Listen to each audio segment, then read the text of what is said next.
Today we'll observe the different components of soil by using a simple decantation technique. You'll need water, fresh soil, and a sealable container.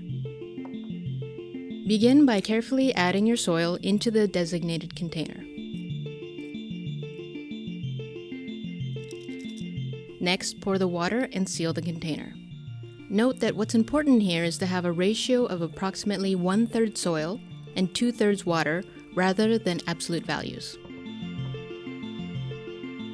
Mix thoroughly until you've created a completely homogeneous mixture with no visible clumps.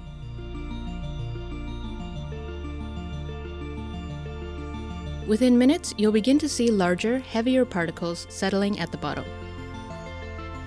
Allow your mixture to settle for a few hours or even 1 or 2 days.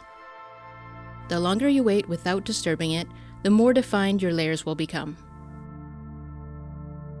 At the top, you'll see organic matter floating. Just beneath the clear water, a thin, dark layer of humus appears.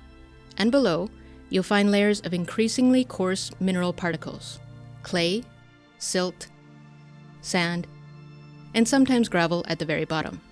This separation occurs because particles of different sizes settle at different speeds. So, by observing the color variations and measuring the thickness of each layer, you can determine the composition and the texture of your soil sample.